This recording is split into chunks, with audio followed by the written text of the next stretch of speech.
Hello friends, welcome to our channel Noval Kumar. आज मैं आपके लिए सुप्रीम जादूगर एक्सप्लेन करने वाला हूँ।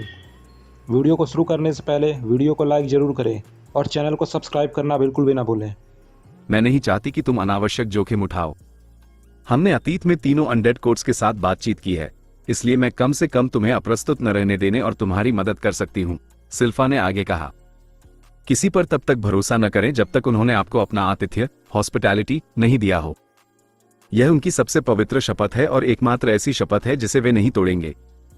केवल प्रश्न पूछें, कभी मदद के लिए नहीं, अन्यथा यह आपको उनका ऋणी बना देगा। अपने साथ ऐसा कुछ भी न लाएं जिसे आप अलग करने के लिए तैयार न हो। आपके मेजबान के रूप में वे अपनी पसंद के उपहार का अनुरोध कर सकते हैं। मना करने से बातचीत तुरंत समाप्त हो जाएगी। हमेशा इस बात पर जोर दें कि आप किंगडम की ओर से बोल रहे हैं, ताकि यदि उन्हें अपनी सेवाओं के लिए मुआवजे की आवश्यकता हो तो वे आपसे कुछ भी नहीं मांग पाएंगे। हर शब्द पर विचार करें और जितना हो सके उतना कम कहें। क्या आपके पास मेरे लिए कोई प्रश्न है? यदि ग्रिफिन किंगडम इन कोड्स के बारे में जानता है तो वे अभी भी अस्तित्व में क्यों हैं? लथ ने पूछा। मुझे उनकी शक्ति की सीमा या एजेंडे के बारे में कोई जानकारी नहीं है, लेकिन वे एक खतरा पैदा करने के लिए पर्याप्त शक्तिशाली लगते हैं। देश के अंदर एक देश होना मुझे खतरनाक लगता है, उन्हीं कारणों से जो 3 महान देशों में से प्रत्येक उन्हें नष्ट नहीं कर सकता, सिल्फा ने आ भरी। उनके कुछ सदस्य हमारे किंगडम की स्थापना से पहले के समय से मौजूद हैं। वे न केवल शक्तिशाली और बुद्धिमान हैं, बल्कि उन्होंने गोपनीयता को कला का एक रूप बना लिया है। मैं अनुभव से जानती हूं कि उनके पास ओथरे जैसे शहरों के अंदर भी काम करने वाले वॉपिंग एरेज हैं, जहां यह असंभव माना जाता है। उन्हें खोजना कठिन होने का दूसरा सबसे बड़ा कारण यह है कि वे राजनीतिक संघर्ष में हस्तक्षेप नहीं करते हैं। वे अस्थायी शक्ति नहीं चाहते। उनके हित और हमारे हित शायद ही कभी मिलते या टकराते हैं। उनकी सीमित संख्या और जिस विवेक के साथ वे काम करते हैं, उसके बीच उनके सुरक्षित ठिकानों में से एक को खोजना केवल भाग्य की बात है। लथ ने उनके बारे में जितना अधिक सीखा, उसे अपनी स्थिति उतनी ही कम पसंद आई। मोगर पर अनडेड उन मूर्ख राक्षसों के बजाय जो वो डरावनी फिल्मों या डंजन्स और लूटिंग की नियम पुस्तकों में देखने का आदी था, पृथ्वी की गुप्त सोसाइटी की तरह अधिक कार्य करते दिखाई दे रहे थे। यह मेरी सोच से कहीं ज्यादा बुरा है। यहां तक कि डॉन कोड भी सांपों के घोंसले जैसा लगता है। मुझे बहुत सावधानी से चलना होगा, लथ बड़बड़ाया। क्या तुम्हारा मतलब हमें नहीं है? जब से वे मिले थे, ये पहली बार था जब लथ ने उसे अपनी योजनाओं से बाहर रखा था। ये सोलस के अंतर्मन को झकझोर देने के लिए पर्याप्त था। नहीं, इस बार मैं अकेला हूं। मुझे नहीं पता कि मैं किससे मिलूंगा, और कोई प्राणी जितना प्राचीन होता है, उसके अवेकन होने की या कम से कम ऐसे अवशेष आर्टिफैक्ट्स होने की संभावना उतनी ही अधिक होती है जो उन्हें लाइफ विजन के समान इंद्रियां प्रदान कर सके। मैं तुम्हें साथ ले जाने का जोखिम नहीं उठा सकता। मैं यह नहीं भूल सकता कि तुम्हारी वास्तविकता के बारे में जानने वाले हर व्यक्ति ने कैसी प्रतिक्रिया दी। नालियर, स्कारलेट, ब्लैक स्टार, वे सभी या तो डरे हुए थे या तुम्हारा अध्ययन करने के लिए उत्सुक थे। मुझे एक अकेले अनडेड को मारने में पूरा भरोसा है, लेकिन एक पूरा कोर्ट? मुझे संदेह है कि मेरे मरने के बाद जब मेरे पास कोई तरकीब नहीं बचेगी, तो वे तुम्हें मेरे शरीर से अलग नहीं कर पाएंगे। उनके पास संख्या और अनुभव का लाभ है। तुमने देखा है कि केलन कितना शक्तिशाली है। मैंने मुश्किल से 17 वर्ष से ट्रू मैजिक का अभ्यास किया है और केवल 2 साल पहले टियर 4 और 5 के बारे में सीखा है। मैं सदियों के अभ्यास वाले किसी व्यक्ति से तुलना नहीं कर सकता। रानी के कॉल समाप्त करने के बाद लिथ ने अपनी प्रस्थान की तैयारी के लिए कल्ला के उत्तर की प्रतीक्षा नहीं की। उसने सेना से दूसरी वर्दी ली और अपने पास मौजूद सब कुछ टिस्टा को सौंप दिया। उसने केवल सोलस की अंगूठी अपने पास रखी। वह एक पल के लिए भी उससे अलग होने को तैयार नहीं था, जब तक कि सख्त जरूरी न हो। जब नाले ने उनका बंधन काट दिया था, तब जो हुआ था उसकी याद उनके दिमाग में गहरी छपी हुई थी। भले ही इस बार वे केवल अलग होंगे, लेकिन जब भी वह अकेला होता था, तब उसके भीतर व्याप्त होने वाला बेलगाम क्रोध उसे डरा देता था। सोलस केवल उसका नैतिक दिशा सूचक, मॉरल कंपस और जीवन साथी ही नहीं थी। वो सूरज थी जिसने विवेक और पागलपन के बीच की उस पतली रेखा को चिन्हित किया था जिस पर वो जीवन भर चला था। लथ कोई खूनी दरिंदा नहीं था, लेकिन सदियों पुराने धूर्त जालसाजों का सामना करते हुए अपने आंतरिक राक्षसों के खिलाफ अकेले लड़ने का विचार बिल्कुल भी आकर्षक नहीं था। अपनी तैयारी पूरी करने के कुछ मिनट बाद कल्ला ने उससे फिर से संपर्क किया। मैंने ओथरे के डॉन कोट के साथ तुम्हारी मुलाकात तय कर दी है। हालांकि सावधान रहना, उनके रैंकों में मेरा कोई भरोसेमंद नहीं है। कल्ला ने उसे वही सलाह दी जो रानी सिल्फा ने दी थी, इसके पहले कि वह उसे उस समय और स्थान के बारे में बताए जहां वह उसके संपर्क सूत्र को पाएगा। लथ को 5 मिनट से भी कम समय में शहर के फाटकों के बाहर एक छोटी पहाड़ी पर होना था। यह एक सुरक्षा उपाय था ताकि किसी के लिए उसका पीछा करना या कोर्ट के दूत के लिए जाल बिछाना असंभव हो जाए। लत जानता था कि उसके पास खोने के लिए समय नहीं है, फिर भी सोलस की अंगूठी उतारने में उसे कई सेकंड लग गए। उसने सोलस को टिस्टा की खुली हथेली पर रख दिया। उसकी उंगलियां उस चिकनी पत्थर की सतह को छोड़ने से इनकार कर रही थी जो उसके लिए उसके अपने मांस और हड्डियों से अधिक परिचित हो गई थी। चिंता मत करो, मैं जल्द ही वापस आऊंगा, उसने टिस्टा की उंगलियों को अंगूठी पर बंद करते हुए दोनों लड़कियों से कहा। लत पहले ही बहुत समय गंवा चुका था। उसने जल्दबाजी में एसोसिएशन की इमारत छोड़ दी और अपने गंतव्य की ओर पूरी गति से निकल पड़ा। उसके आश्चर्य का ठिकाना न रहा जब ओथरे छोड़ते ही उसके संचार ताबीज ने उसका ध्यान खींचा। कल्ला का रने फिर से चमक रहा था। एक आखिरी बात उसने ये सुनिश्चित करने के बाद कहा कि वह अकेला है। अपने अवेकन होने के स्वभाव को छिपाने की चिंता न करें। अधिकांश प्राचीन अनडेड को हमें पहचानने के लिए केवल हमारे रक्त की एक गंध या एक नजर की आवश्यकता होती है। इसलिए मैंने उन्हें बताया कि आप हम में से एक हैं और इस तरह आप सुरक्षित हैं। किससे सुरक्षित? लथ ने पूछा। अब जब मैं इसके बारे में सोचता हूं तो यह आश्चर्यजनक है कि आपकी यात्रा के दौरान किसी ने भी आपको अवेकनिंग का रहस्य साझा करने के लिए मजबूर करने की कोशिश नहीं की।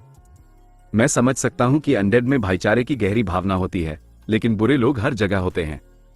अपहरण किए जाने, अपने रहस्य उजागर करने के लिए मजबूर किए जाने या अपने परिवार को धमकी दिए जाने से सुरक्षित। जैसे अनडेड की अपनी कोर्ट्स हैं, हम अवेकन लोगों की अपनी काउंसिल है। उसे परवाह नहीं है कि हम जीते हैं या मरते हैं, लेकिन जो कोई भी अवेकनिंग के लिए जबरदस्ती करने की कोशिश करता है उसका मरना तय है। काउंसिल हमारे जीवन की रक्षा नहीं करती है, बल्कि हमारे रहस्य को संजोती है। कोई भी, चाहे वह कितना भी शक्तिशाली क्यों न हो, काउंसिल का सामना नहीं करना चाहता। अवेकन लोग अपने आप में एक नस्ल हैं और निर्दयी हैं। इसके कुछ सदस्य लगभग उतने ही प्राचीन हैं जितना कि यह महाद्वीप। यदि वे अपने प्रयासों को मिला दें तो मोगर के चेहरे से कोर्ट्स को मिटाने के लिए बस एक पल की आवश्यकता होगी। मैं उनसे कैसे संपर्क करूं? लथ ने पूछा। जब वे तुम्हें तैयार समझेंगे तो वे तुमसे संपर्क करेंगे। कल्ला ने फोन काट दिया, जिससे लित उस जानकारी से चिंतित होने के बजाय अधिक प्रसन्न हुआ। किंगडम के इतिहास का अध्ययन करने के बाद उसे हमेशा काउंसिल के अस्तित्व का संदेह था। सदियों से मैजिक की वास्तविक क्षमता के बारे में दुनिया को हिला देने वाले खुलासे की घोषणा करने के बाद बहुत सारे जादूगर मर गए या गायब हो गए थे। लत को मिलने की जगह खोजने में कोई कठिनाई नहीं हुई। आने वाली सर्दियों के साथ ओथरे के बाहरी इलाके सुनसान थे। इंसान और जानवर दोनों पहली बर्फबारी से पहले अंतिम तैयारी पूरी कर रहे थे। भले ही शरद ऋतु, फॉल सीजन समाप्त होने में अभी समय था, सूर्यास्त के बाद तापमान तेजी से गिरेगा। पत्थर की इमारतों से दूर पास की पर्वत श्रृंखला से नीचे आने वाली शुष्क हवाओं ने लत की त्वचा पर प्रहार किया। रात की ठंड में उसकी सांसें भाप बनकर निकल रही थी, जबकि हवा की धाराएं इतनी तेज थी कि उसे अपनी आंखों की रक्षा करने और रास्ते से न भटकने के लिए एक विंड बैरियर बनाने की आवश्यकता पड़ी। आमतौर पर लत अपने परिवेश की टोर लेने के लिए फायर विजन का उपयोग करता था, लेकिन अपने मेजबानों की प्रकृति को देखते हुए इसका कोई उपयोग नहीं होता। मृत शरीरों से कोई गर्मी नहीं निकलती, केवल लाइफ विजन ही उन्हें देख सकता था। वह पहाड़ी ओथरे से कुछ किलोमीटर के भीतर सबसे ऊंचा स्थान था। यह एक उबड़ खाबड़ और बंजर परिदृश्य था, फिर भी वह वहां बहुत अधिक जादुई ऊर्जाएं देख सकता था जो महज एक संयोग नहीं हो सकती थी। तय समय होने के बावजूद लत अकेला था। मैं समझता हूं कि तुम्हें यह जगह क्यों पसंद है। साफ आसमान के साथ छिपाने के लिए कोई जगह नहीं है। आप मीलों दूर से किसी को भी आते हुए देख सकते हैं। लत ने शिखर के पास एक छाया से कहा। तुम्हें कैसे पता चला कि मैं यहां था? छायाएं खुली, जिससे 20 साल की शुरुआती उम्र का एक युवक सामने आया।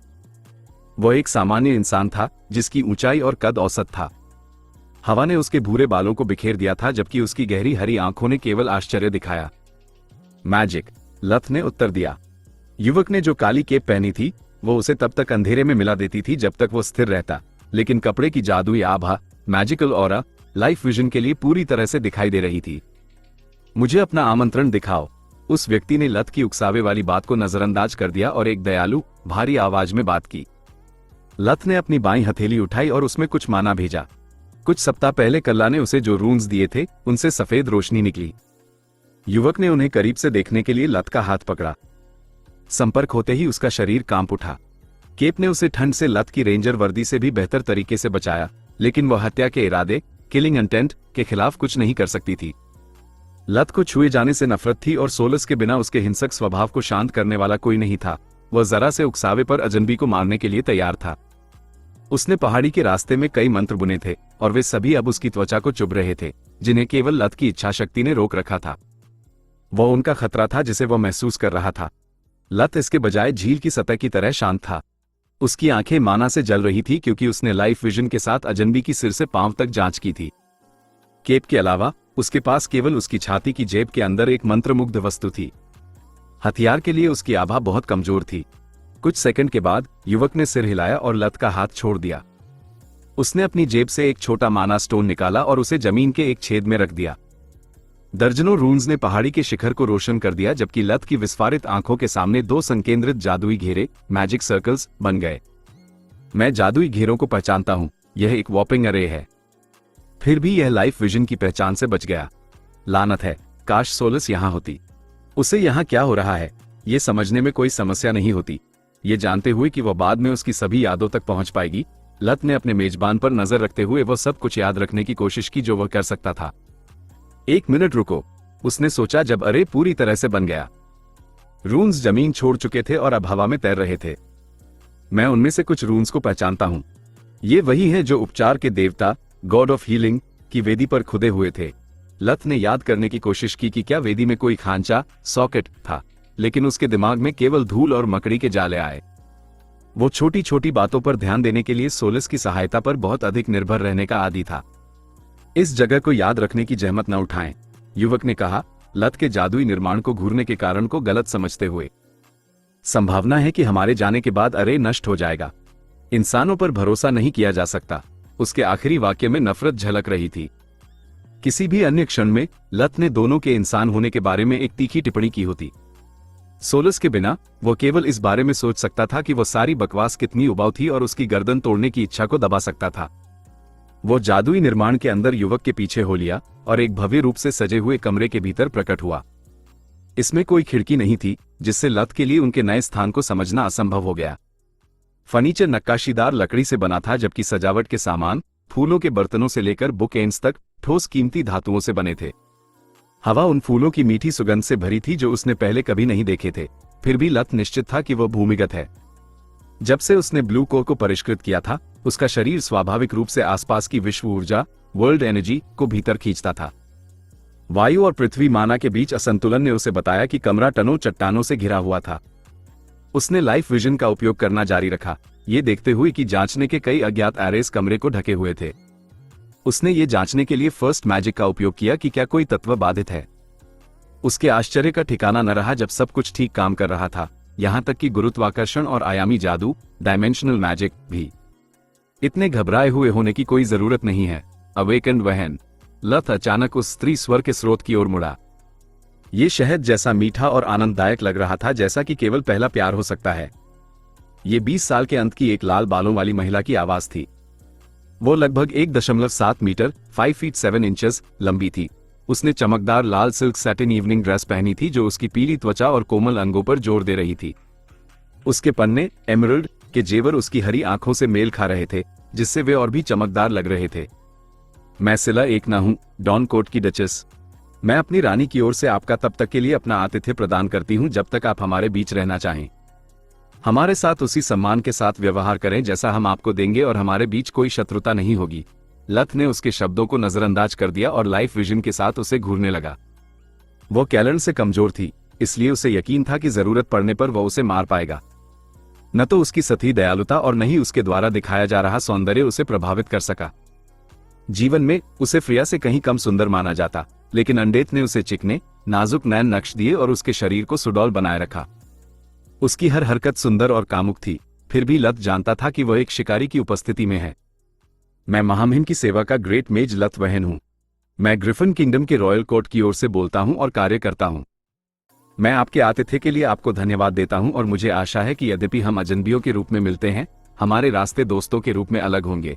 उसने उन औपचारिक शब्दों को दोहराते हुए उत्तर दिया जो कल्ला ने उसे सिखाए थे। सिला की बाईं आंख झुंझलाहट में फड़क उठी। न केवल इंसान की उदासीन नजर ने उसे बेहद अपमानित किया था, बल्कि उसने उन सभी गलतियों से भी परहेज किया था जो डॉन कोर्ट को उसे बाहर निकालने या कम से कम मुआवजे के रूप में उसके रक्त की मांग करने की अनुमति देती। अवेकन लोग एक दुर्लभ व्यंजन थे। कृपया मुझे बताएं कि हम आपके लिए क्या कर सकते हैं। वो एक कुर्सी पर बैठ गई और उसे भी वैसा ही करने के लिए आमंत्रित किया, जबकि भूरे बालों वाला व्यक्ति उन्हें पेय परोस रहा था। लत ने उसे ओथरे की स्थिति समझाई। उसने देखा कि उसके द्वारा प्रदान किए गए प्रत्येक विवरण के साथ उसकी झुंझलाहट एक प्रसन्न अभिव्यक्ति में बदल गई। आप भाग्यशाली हैं, मुझे लगता है कि हम आपकी मदद कर सकते हैं। निश्चित रूप से सही कीमत के लिए। लथ ने एक गहरी सांस ली और लाइफ विजन को ओझल होने दिया। पहाड़ी पर उतरने के बाद से उसने बिना रुके इसका इस्तेमाल किया था और थकान इस हद तक पहुंच गई थी कि उसे हल्का सिरदर्द होने लगा था। भले ही यह उन पहली क्षमताओं में से एक थी जो उसने एक बच्चे के रूप में सीखी थी, लाइफ विजन का उपयोग करने से अभी भी उसके दिमाग और माना पर भारी बोझ पड़ता था।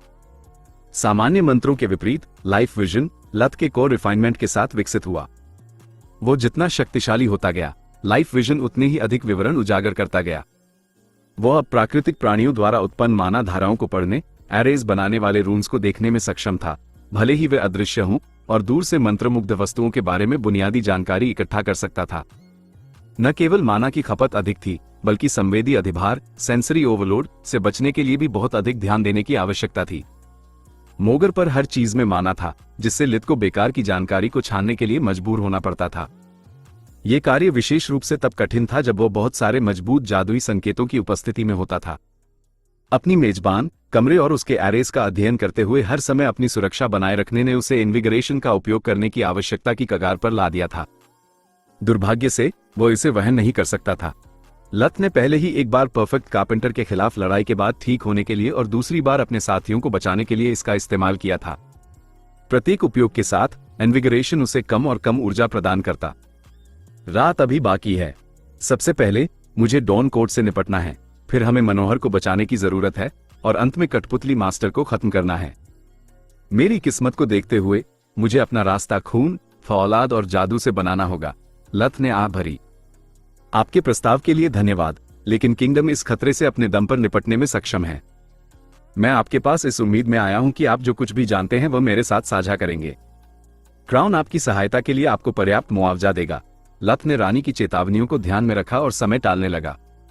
सोलस के अनुसार पिछले ब्रेक थ्रू के बाद से प्रत्येक सांस के साथ लथ विश्व ऊर्जा का थोड़ा सा हिस्सा खींचता था। इसने उसे इन्विगरेशन का उपयोग किए बिना भी सामान्य से अधिक तेजी से अपनी शक्ति वापस पाने की अनुमति दी। ऐसा लगता है कि आप ओथरे की स्थिति से अनजान हैं। यदि आप ये भी नहीं जानते कि हम किस बारे में बात कर रहे हैं, तो हमारी बातचीत में कोई प्रगति नहीं होगी।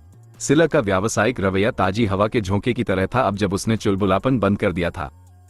डॉन कोड की ओथरे पर बहुत कम पकड़ है। व्यापारिक शहर हमारे लिए केवल उन वस्तुओं के अलावा किसी काम के नहीं है जो वे प्रदान करते हैं। ओथरे नाइट कोड का है। यहाँ हमारी उपस्थिति हमारे हितों की रक्षा के लिए मात्र एक औपचारिकता है। यदि आप जानना चाहते हैं कि क्या हो रहा है, तो आपको नाइट कोड से पूछना चाहिए, लेकिन वे किसी नश्वर मॉर्टल को दर्शन देने की संभावना कम ही रखते हैं, जब तक कि निश्चित रूप से कोई अन्य कोर्ट उनके अनुरोध का समर्थन न करे और यह सुनिश्चित न करे कि वे उससे सुरक्षित बाहर निकल लें। मुझे अनुमान लगाने दें। नाइट कोर्ट अपनी मदद के बदले में कुछ मांगेगा, शायद कुछ ऐसा जो केवल आपके लोग ही प्रदान कर सकते हैं। ये हमें आपका 2 बार ऋणी बना देगा। लथ के शब्दों पर सिला की हिंसक मुस्कान वापस आ गई। उसे अपना शिकार होशियार पसंद था। इतनी सारी बातों ने उसे भूखा कर दिया था। बिल्कुल। हालांकि बैठक आयोजित करना कोई बड़ी बात नहीं है। उनकी मांगों के आधार पर डॉन कोड को धन या जादुई खजाने की तुलना में कुछ अधिक असाधारण एक्सोटिक की आवश्यकता हो सकती है, तो कृपया बातचीत की मेज की व्यवस्था करें। जैसा कि आप निश्चित रूप से जानती हैं, मेरे पास समय कम है। यदि नाइट कोड बहुत अधिक कीमत तय करता है, तो मैं बिना किसी परिणाम के उन्हें मना कर सकता हूं, है ना? लथ ने पूछा। सिला ने जवाब में सिर हिलाया और भूरे बालों वाले आदमी को बुलाया। कैस्पन, तुम जानते हो क्या करना है। युवक ने कमरे से बाहर जाने से पहले उसे थोड़ा झुककर सम्मान दिया। क्या आप एक व्यक्तिगत प्रश्न पूछने पर आपत्ति करेंगी? लथ ने अपनी स्थिति और अपने मेजबान की प्रकृति के बारे में विचार किया। सबसे खराब स्थिति में मैं खाली हाथ वापस नहीं जा रहा हूं। शायद एक्सहॉल के मंदिर में वैसा ही वॉपिंग अरे छिपा हो जैसा मुझे यहां लाया था। अगर मैं सही हूं, तो इसका मतलब है कि उन रून्स को उकेरने से एक स्थायी गेट बन जाता है जिसमें बिजली के स्रोत, पावर सोर्स की कमी होती है। उसने सोचा। यह विश्वसनीय रूप से सरल है, क्योंकि अपनी शक्तिहीन स्थिति में ये सोलस की माना सेंस की पहचान से भी बच गया। उन सभी रून्स के साथ ये समझना असंभव है कि कौन से अरे बनाते हैं और कौन से सिर्फ बकवास हैं। ये जादू का एक प्राचीन रूप होना चाहिए जिसे अनडेड ने संरक्षित किया है। जरूर, लेकिन मैं आपसे अपेक्षा करती हूं कि आप मेरे एक प्रश्न का उत्तर दें। उसकी पलकों के झपकने ने लथ को सिहरन महसूस कराई। सिला उसे वैसे ही देख रही थी जैसे लथ एक स्लाइस स्टेक को देखता है। आपकी दिल की धड़कन है और लगभग इंसानी गंध है, इसलिए मैं सोच रही थी, आप किस तरह के अनडेड हैं? मैं एक बैंशी हूं, उसने एक प्रसन्न मुस्कान के साथ उत्तर दिया। जैसे उसने उसके पहनावे की प्रशंसा की हो। कैस्पन मेरा वैसल है, लेकिन मैं उसे तब तक कोई शक्ति नहीं दे सकती जब तक वो हम में से एक नहीं बन जाता। लथ ने सिर हिलाया, ये दिखावा करते हुए कि उसे अंदाजा है कि उसके शब्दों का क्या अर्थ है। गैलिक लोक कथाओं, गैलिक लोर के अलावा वो जिन बैंशीज को जानता था वे डंजन और लूटिंग नियम पुस्तिका से थी। वो निश्चित रूप से किसी शापित अल्फ युवती की तरह नहीं दिखती। उसने उसके पूरी तरह से सामान्य कानों को घूरते हुए सोचा। मोगर पर बैंशीज केवल महिलाएं नहीं थी। कोई भी जिसे उनके तथाकथित एकमात्र सच्चे प्यार ने धोखा दिया हो वो बैंशी बन सकता था। उन्हें अपने हाथों से उस व्यक्ति को मारना होता था जिसने उनके प्यार को नफरत में बदल दिया और फिर आत्महत्या करनी होती थी। यदि उनका क्रोध और निराशा काफी मजबूत होती तो ये पास की किसी बैंशी को लुभाती जो फिर उन्हें अपने जैसों में से एक बनाने का निर्णय ले सकती थी। 3 कोर्ट्स के बाहर यह एक ऐसी घटना थी जिसकी संभावना उल्कापिंड से मारे जाने जितनी ही थी। बैंशीज बेवफाओं की जीवन शक्ति, लाइफ फोर्स पर पलती थी। वे या तो उन्हें मार सकती थी या धीरे धीरे उन्हें पागलपन की ओर ले जा सकती थी। उनके प्रतिशोधी स्वभाव ने उन्हें कुशल प्रलोभक बना दिया था। एक बैंशी के लिए उन लोगों के लिए भोजन बनाना सबसे बड़ा आनंद था जो उनके प्रलोभन में फंस जाते थे। लथ का वफादार और अवेकंड होना उसकी आंखों में उसे विश्व स्तरीय बुफे बना देता था। क्या आपको कानों का शौक है? उसने उसकी ओर झुकते हुए पूछा और अपने बालों को हटाया ताकि वह अपनी इच्छाओं की लक्षित वस्तु को बेहतर तरीके से देख सके। वह अब इतनी करीब थी कि उनके होंठ मुश्किल से 1 इंच की दूरी पर थे। बिल्कुल नहीं। लथ ने अपनी जगह वापस पाने के लिए अपनी सीट पीछे हटा ली। मुझे डर था कि आप कुछ अधिक रसीली चीज मांगेंगी। नाइट कोट का उत्तर मिलने में कितना समय लगेगा? सिला की आंखें गुस्से में काली पड़ गईं जब उसे अपनी भूल का एहसास हुआ। भूख ने उस पर हावी होकर उसे अपने सामने पूरी तरह खुलने के लिए मजबूर करने का अवसर गंवा दिया था। कैस्पन की वापसी ने उसे अपना संयम वापस पाने में मदद की। ये पहले ही हो चुका है, कृपया मेरे पीछे आएं। वो उसे उत्कृष्ट सजावटों से भरे गलियारों के माध्यम से ले गई।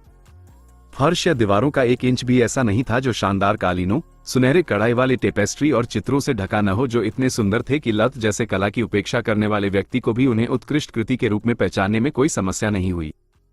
सिलर इतनी तेज चली कि लथ केवल यहां वहां एक नजर ही डाल सका, इससे पहले कि उसने एक दरवाजा खोला और उसे पहले प्रवेश करने दिया।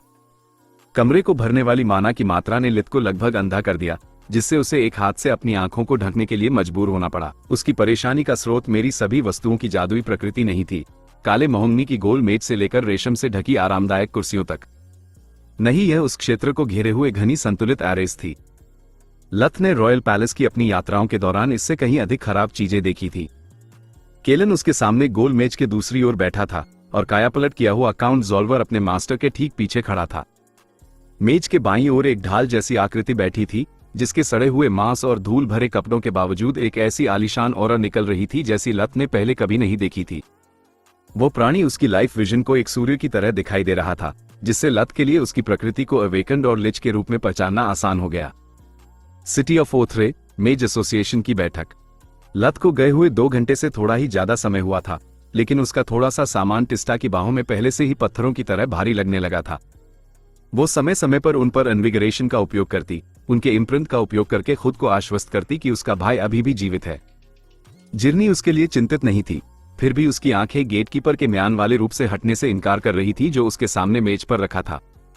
उसे बहुत अच्छी तरह याद था कि उसने और पहलोरिया ने ओरियन को लिथ के जन्मदिन के उपहार के रूप में तलवार फौजमास्टर करने के लिए कितनी देर तक परेशान किया था। वे अन्य समय थे जब वह ब्लेड मारने के एक साधारण उपकरण से अधिक नहीं थी। जिरनी के लिए यह कई उद्देश्यों की पूर्ति का एक साधन था। इसे किसी भी युद्ध क्षेत्र की उथल पुथल के बीच लथ को जीवित रहने में मदद करनी थी। अपनी बेटी पहलोरिया की खुशी की गारंटी देना, एक ऐसे रिश्ते की नींव रखना जो अर्नस घराने के लिए गौरव लाए। उसकी उंगलियां तलवार की मूठ को सहला रही थी जो उसके पति की शिल्प कौशल के निशानों को पहचान रही थी। वो सब अतीत में था जिससे जिरनी उस ठंडे धातु के टुकड़े से एक साथ प्यार और नफरत करने लगी थी। उसकी आंखों में इसमें बहुत सारे टूटे हुए वादे और इच्छाएं थी जो कभी पूरी नहीं हुई। कमीला अपने आप खाली हाथों को घूरती रही। वो कसम खा सकती थी कि वह अब भी उस पर उसकी गर्माहट को महसूस कर पा रही है। उसका मन उनके होटल के कमरे में उसका इंतजार कर रहे कमीलिया की छवि पर टिका हुआ था। वो वहां जाने के कुछ दिनों बाद अपने अपार्टमेंट से उसे ओथरे ले आई थी। कमांडर बेरियन के जोड़ तोड़ के कारण उसे मरने देने के लिए तैयार नहीं थी। मुझे एहसास है कि हम एक दूसरे को लंबे समय से नहीं जानते हैं, वैसे ही जैसे मैं जानती हूं कि जब से यह मिशन शुरू हुआ है हम आज शाम तक सिर्फ रूममेट्स के अलावा और कुछ नहीं थे। फिर उसे बिना अलविदा कहे जाने पर दुख क्यों होता है? मैं वास्तव में हमारे रिश्ते की कितनी परवाह करती हूँ। अपने रिंग रूप के अंदर सोलस को अभी यह पचाना बाकी था कि वे कितनी जल्दी अलग हो गए। ये पहली बार नहीं था कि उसने उस हाथ को छोड़ा था जो इतने सालों से उसकी पूरी दुनिया था, लेकिन ये पहली बार था कि उसने स्वेच्छा से उसे पीछे छोड़ दिया था। जैसे ही लत उनके माइंड लिंक की सीमा से बाहर गया, पूरी मोगर उसके सामने बदली हुई प्रतीत हुई। रंग अधिक चमकीले थे, रोशनी अधिक गर्म थी। एसोसिएशन के सदस्यों के चेहरों पर, जहां वह आमतौर पर धोखे और दुर्भावना के संकेत देखती थी, उसने केवल ओथरे के नागरिकों के लिए ईमानदार चिंता देखी। लत के आघातों के बिना उसकी धारणाओं को सताए, उसके लोगों के प्रति पागलपन भरे और संकीर्ण दृष्टिकोण के उसके दिमाग में गूंजे बिना दुनिया में इतनी अधिक सुंदरता थी जितना उसने कभी सोचा भी नहीं था।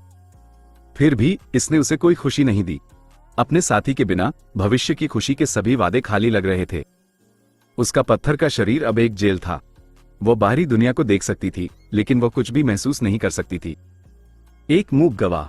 यह एक बंद कमरे में बंद होने जैसा था। बाहर क्या हो रहा है इसे कैमरों के माध्यम से देखना, जिसमें बातचीत करने का कोई तरीका न हो। मैं समझती हूं कि वह अकेला क्यों गया, लेकिन मुझे अभी भी विश्वास नहीं हो रहा है कि उसने मेरी राय नहीं मांगी। हम दोनों ने साथ में जो कुछ भी सहा, उसके बाद क्या लत को एहसास नहीं है कि वो मेरे लिए कितना महत्वपूर्ण है? अगर वो मर गया तो मेरा क्या होगा? मैं टिस्टा के साथ बॉन्ड बना सकती हूं, लेकिन किस अंत के लिए? उसे बूढ़ा होते और मरते देखने के लिए? किसी तरह की पारिवारिक विरासत बनने के लिए? दूसरों को अपना जीवन जीते हुए देखने के लिए, जबकि मेरे लिए बदलने वाली एकमात्र चीज मेरा भागने वाला हाथ है। मेरे लिए क्या अच्छा है अगर मैं अपनी सारी शक्तियां वापस पा लेती हूं, शायद एक मानव शरीर भी, और मुझे अनंत काल अकेले बिताना पड़े? उस इकलौते को खोना जो मेरी आत्मा को जानता है और उसकी परवाह करता है। सोलस को पता था कि जब तक वो माना खर्च करना शुरू नहीं करती, वो फिर से बॉन्ड बनाने के लिए मजबूर होने से पहले महीनों तक चल सकती है। फिर भी उसे लगा जैसे वो हर बीते सेकंड के साथ थोड़ी मर रही है। इंसिलोट, लिच किंग ने कमरे के अंदर मौजूद सभी लोगों को नफरत भरी नजरों से देखा। लिचेस का वास्तव में कोई राजा नहीं था। ये पदवी केवल पिछले रैफल के दौरान सबसे खराब परिणाम प्राप्त करने के लिए एक सांत्वना पुरस्कार थी, जो यह निर्धारित करने के लिए था कि काउंसिल के कर्तव्यों के लिए मरे हुए अवेकन जीवों का प्रतिनिधित्व कौन करेगा। चूंकि अवेकनिंग के रहस्य को मानव नवजात के रूप में उसके साथ मरे हुए लोगों से बचाना था, इसलिए काउंसिल ने यह सुनिश्चित करने के लिए इंसिलोट को भेजा था कि कोर्ट्स नियमों का पालन करें। लत का जीवन या मृत्यु उसके लिए अप्रासंगिक थे। एकमात्र चीज जिसकी उसे परवाह थी, वह थी मूर्ख अमर बेवकूफों के एक समूह को शक्ति और संसाधनों के लिए उसके साथ प्रतिस्पर्धा करने में सक्षम होने से रोकना। अन्यथा वह कभी भी अपनी लैब को इतने लंबे समय के लिए नहीं छोड़ता। वह सभी कोर्ट्स से समान रूप से नफरत करता था। कमबख्त कमीने। कम से कम काउंसिल की बैठकें मिनटों तक चलती हैं। ये तमाशा और भी अधिक समय ले सकता है, शायद घंटों भी। क्या मैंने अपनी कढ़ाई के नीचे की आग बुझाई थी? मैं सालों से वो एलिक्सिर तैयार कर रहा हूं। मुझे नहीं पता कौन, लेकिन कोई न कोई तो मुझे इतने सारे अनमोल प्रयोगों को लावारिस छोड़ने के लिए मजबूर करने के लिए मरने वाला है। उसके अराजक मन के घूमते दरवाजे के अंदर और बाहर घबराहट और क्रोध आ रहे थे। उसका माना प्रवाह इतना जोरदार था कि लाइफ विजन भी इसे पूरे लिच के शरीर में घूमते हुए देख सकती थी। यह उसकी हर अंगूठी में, उसके फटे हुए गाउन के हर रेशे में, और यहां तक कि उसके द्वारा पकड़ी गई लाठी के अंदर भी रिस रहा था। लत को पता नहीं था कि ऐसे राक्षसी उपस्थिति में होने के बावजूद अन्य लोग इतने शांत कैसे हो सकते हैं। मैं डचेस सिला एक ना हूं। मैं पाले के दौरान डॉन कोर्ट और इसके मेजबान अवेकन वहन के हितों का प्रतिनिधित्व करूंगी। Lieutenant colonel Kellan Knight court के दूत हैं, जबकि लिच इंसिलोट काउंसिल की ओर से एक तटस्थ दर्शक हैं।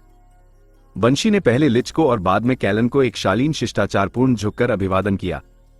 वैम्पायर जानता था कि एक लिच का व्यवहार कितना अस्थिर होता है, फिर भी सिला के शिष्टाचार के उल्लंघन ने उसे क्रोधित कर दिया। इसलिए जब लिच ने अभिवादन का उत्तर दिए बिना शून्य में देखना जारी रखा, तो कैलन ने भी वैसा ही किया। यह उसके अल्प अस्तित्व की पिछली कुछ शताब्दियों की सबसे खराब रातों में से एक थी, और यह हर घंटे के साथ और खराब होती जा रही थी। उसका सबसे नया वैसल मीलों तक अकेले अवेकन को क्रोधित करने में कामयाब रहा था, जिसके अस्तित्व के बारे में नाइट कोर्ट भी अनजान था। केलन को अपने निवेश की रक्षा करने के लिए मजबूर होना पड़ा था, और यद्यपि लत के साथ उसकी संक्षिप्त झड़प बराबरी पर समाप्त हुई थी, फिर भी उसे अपमान सहना पड़ा था। केलन की अपने ही कुत्ते को अनुशासित करने में अक्षमता की खबर नाइट कोर्ट में जंगल की आग की तरह फैल गई थी, जिससे वह मजाक का पात्र बन गया था। किसी को इस बात की परवाह नहीं थी कि लत एक अवेकन है और न ही डॉन कोर्ट का मेहमान है। उसके साथियों के लिए केवल एक ही बात मायने रखती थी कि केलन ने पीछे हटने का फैसला किया, जबकि लत बना रहा। जीत के अलावा किसी भी परिणाम को उसके कोर्ट द्वारा कमजोरी के रूप में देखा गया। बाद में काले बाजार के साथ उसके सबसे बेशकीमती संबंधों में से कुछ राक्षसों में बदलने के बाद मारे गए थे। लेफ्टिनेंट कर्नल के सार्वजनिक रूप से शर्मिंदा होने और ओथरे के अंदर अपने प्रभाव का एक अच्छा हिस्सा खोने ने कोर्ट के अंदर केलन के रैंक को अस्थिर कर दिया था। जब उसने युवा अवेकन के मुलाकात चाहने के बारे में सुना तो उसने खोई हुई प्रतिष्ठा वापस पाने के लिए खुद को प्रस्तुत किया। लिच की उपस्थिति ने उसकी योजनाओं में बाधा डाल दी। नश्वर जल्दी में था, इसलिए केलन की रणनीति उस कमजोरी का फायदा उठाकर उसे एक प्रतिकूल सौदे को स्वीकार करने के लिए मजबूर करने की थी। डॉन कोर्ट से रहस्यमयी खजाने निचोड़ने से वह अपना सम्मान वापस पा लेता और नश्वर को कोर्ट्स के शक्ति प्रदर्शनों में भाग लेने के लिए मजबूर कर देता, जिससे केलन को अपना बदला लेने का अवसर मिल जाता। एक तीर से दो निशाने। दुर्भाग्य से लिचस चंचल प्राणी थे और उन कुछ लोगों में से एक थे जो नश्वर लोगों से भी अधिक अधीर थे। समय बर्बाद करने से कैलन को एक त्वरित लेकिन शायद शाश्वत नींद मिलने की संभावना थी। सब कुछ खोया नहीं है, मुझे बस लिच की प्रकृति का फायदा उठाने की जरूरत है और वह पागल चीज मेरे लिए गंदा काम कर देगी, वैम्पायर ने सोचा। तुम क्या चाहते हो, इंसान? सीधा दृष्टिकोण शिष्टाचार का एक और उल्लंघन था, लेकिन इसने उसे इंसिलोट से स्वीकृति की एक सहमति दिलाई। मुझे ये जानने की जरूरत है कि प्रोफेसर मनोहर का अपहरण करने वाले मीट पपेट्स के पीछे कौन है और मैं उसे कहां पा सकता हूं। सोलस के बिना भी लत की उत्तरजीविता की प्रवृत्ति उसे जल्दी में मामला सुलझाने के लिए चिल्ला रही थी। लिच अब तक का सबसे शक्तिशाली प्राणी था जिसे उसने कभी देखा था और मामले को बदतर बनाने के लिए वह एक अवेकन भी था। अगर वो मुझ पर इन्विगोरेशन का उपयोग करता है तो वो मेरी दूसरी जीवन शक्ति की खोज कर सकता है। मैं उसकी जिज्ञासा जगाने का जोखिम नहीं उठा सकता, वरना मैं अपना शेष जीवन एक गिनी पिग के रूप में बिताने का जोखिम उठाऊंगा। लिचस ही एकमात्र मरे हुए जीव थे जिनके बारे में लत कल्ला की बदौलत बहुत कुछ जानता था। वो जानता था कि ज्ञान की अपनी खोज को आगे बढ़ाने के लिए वे ऐसा कुछ भी नहीं है जो वे नहीं करेंगे। लत जैसी विसंगति पर हाथ साफ करने के लिए कोर्ट्स और किंगडम के सभी कानूनों को एक साथ तोड़ना एक छोटी सी कीमत होगी। तुम बहुत कुछ मांग रहे हो। तुम्हारे लिए सबसे महान मेजर्स में से एक के जीवन की क्या कीमत है? इंसिलोट का सिर नाइट कोर्ट के प्रतिनिधियों की ओर मुड़ा। उसकी नजर ने काउंट ज़ोल्वर को घुटनों के बल गिरा दिया, जिससे वह सांस लेने में असमर्थ हो गया। केलन केवल इसलिए अडिग रहा क्योंकि वह पहले से ही बैठा था और उसकी पसीने की ग्रंथियां पूरी तरह निष्क्रिय थीं। मेरा मतलब है, सबसे महान नश्वर मेजर्स में से एक का जीवन और ग्रिफिन किंगडम के सबसे बड़े दुश्मनों में से एक का स्थान। इंसिलोट की आंखें फिर से शून्य हो गईं। मेरे लिए उनका कोई मूल्य नहीं है, लत ने अपना हाथ लहराते हुए कहा। दूसरी ओर ग्रिफिन किंगडम दोनों मामलों में बहुत रुचि रखता है और आपको उदारतापूर्वक भुगतान करेगा।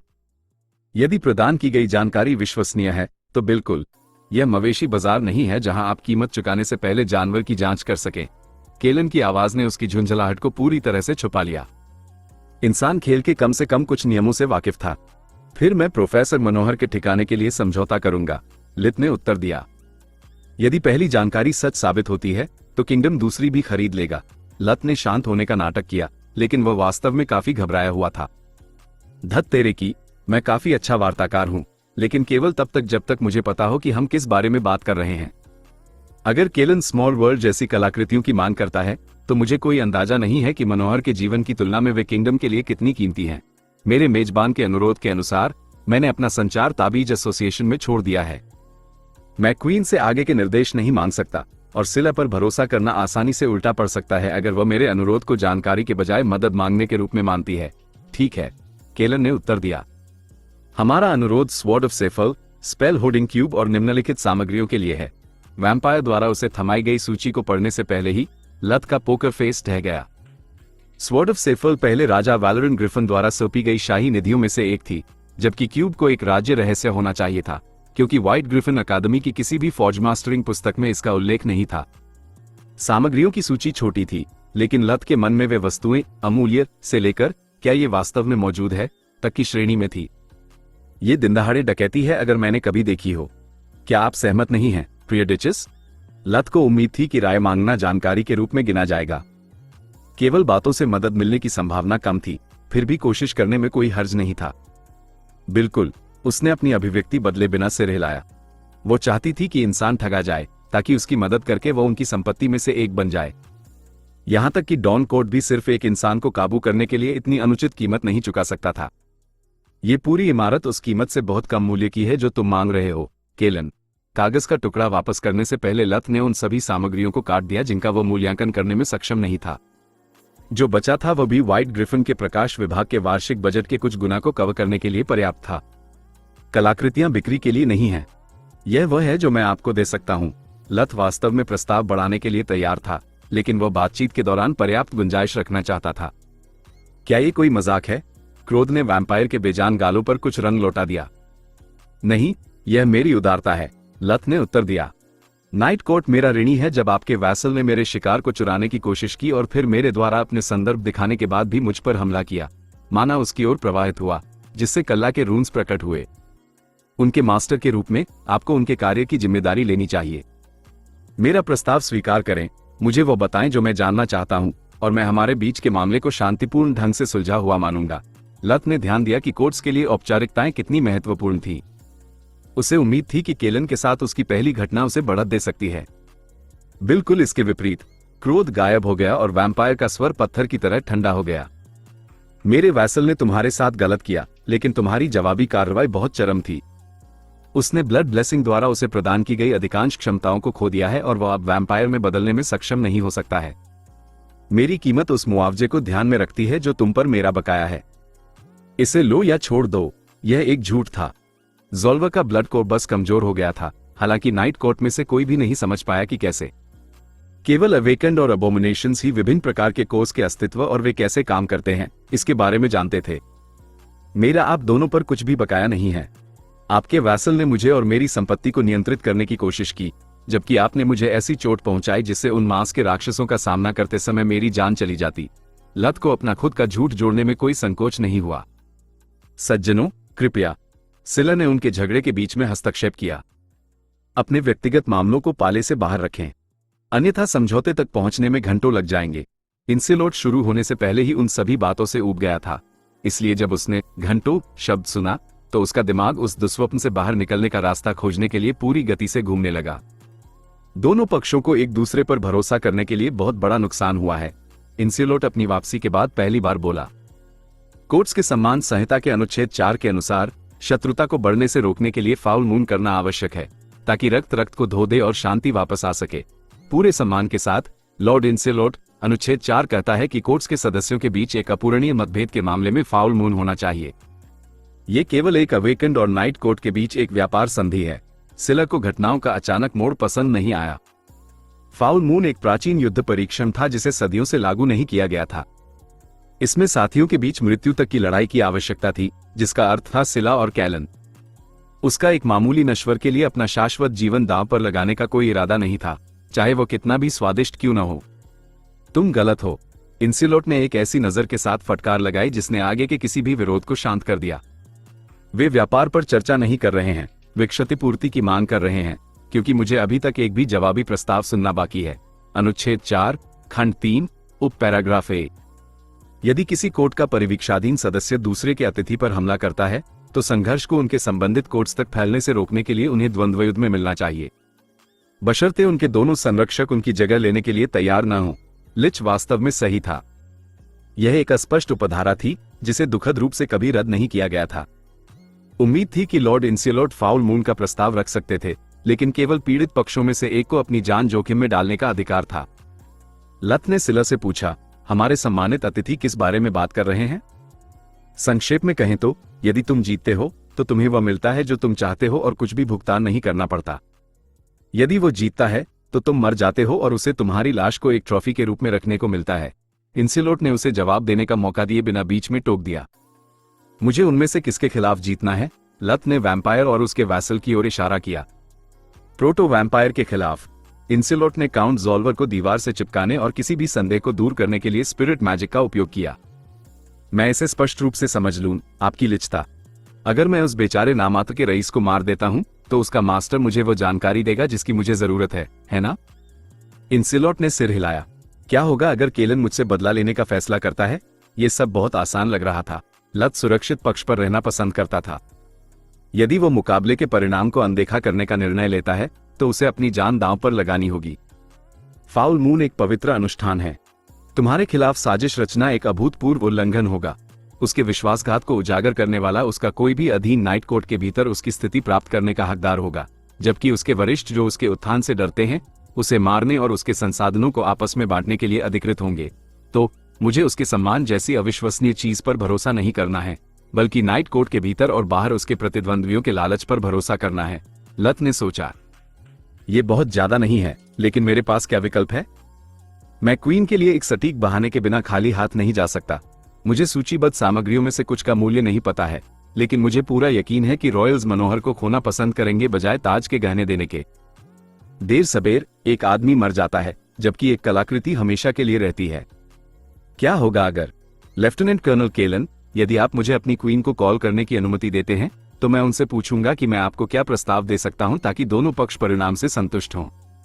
न तो मैं और न ही ग्रिफिन किंगडम खून बहाना चाहता है। चुनाव आपका है। यह असंभव है। सिला ने अपना सिर हिलाया।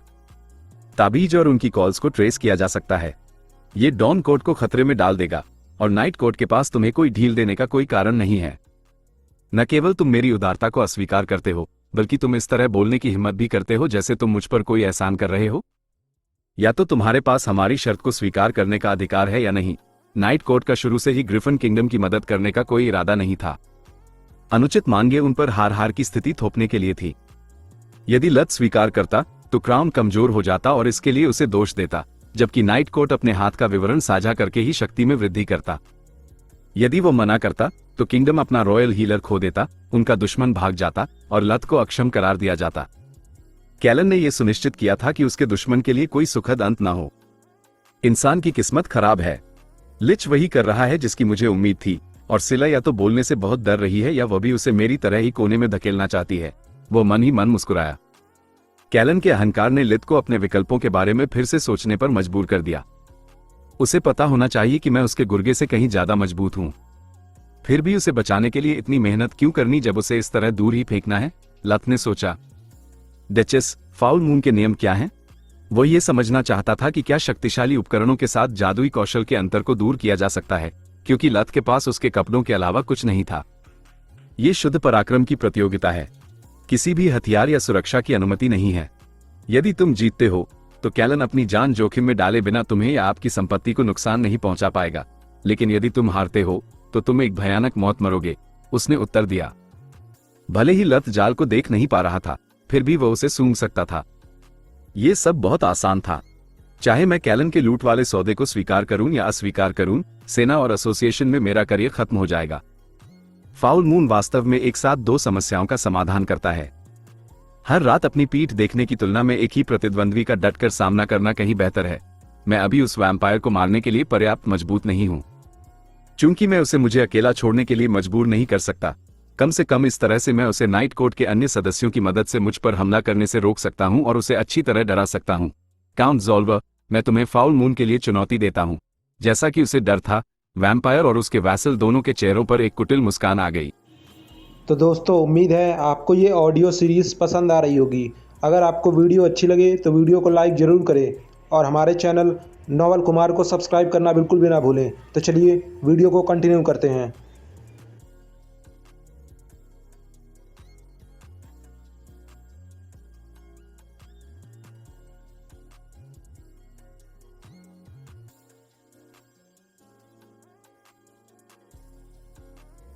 मैं स्वीकार करता हूं, ज़ोल्वर ने उत्तर दिया।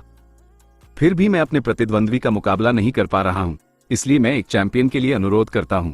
मैं जानता था कि नाइट कोर्ट के सदस्य केवल बढ़े हुए चिचड़ टिक्स हैं, लेकिन कब से आप अपने रैंकों में कायरों को भी स्वीकार करने लगे हैं?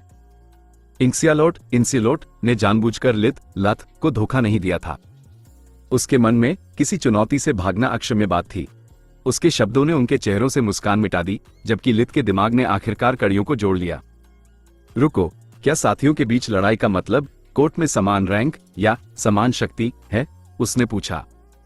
बेशक बाद वाला, सिला ने एक भेड़िए जैसी मुस्कान के साथ उत्तर दिया। तुम्हें मेरी मदद मांगनी चाहिए थी। जो अकेला रहता है वह अकेला मरता है। यहां तुम्हारा कोई दोस्त नहीं है और तुम ये जानते हो। चिंता मत करो बच्चे, इंसिलोट उपहास करते हुए बोला। अवेकन जातियां लिचेस के बाद सबसे मजबूत होती हैं, बाकी सब कचरा है। लड़ाई कब होगी? लित ने अपनी चरम स्थिति में लौटने के लिए इन्विगरेशन का उपयोग करते हुए पूछा। जैसे ही अरेना तैयार हो जाएगा, और जब तक कोई मेरे हाथों से मरना नहीं चाहता, यह अगले कुछ मिनटों के भीतर होगा। इंसिलोट ने अपनी चांदी की लाठी से जमीन पर प्रहार किया, जिससे पूरा कमरा हिल गया। जबकि सिला और केलन अपने संबंधित संचार ताबीजों में आदेश चिल्ला रहे थे, लित ने उसे कास्ट करना शुरू किया, जिसे उसने हमेशा अपने पास मौजूद सभी ट्रम्प कार्ड्स ट्रम्प कार्ड्स में से सबसे बेकार माना था। अज्ञात स्थान, मीट पपेट्स के मास्टर की भूमिगत काल कोठरी। कृष्णा मनोहर बहुत पहले ही घटिया दिमागों में कोई मौलिकता न होने की बात से समझौता कर चुके थे। जब उन्हें होश आया तो उन्हें यह जानने के लिए खुद को देखने की जरूरत नहीं थी कि उनके हाथ काट दिए गए थे।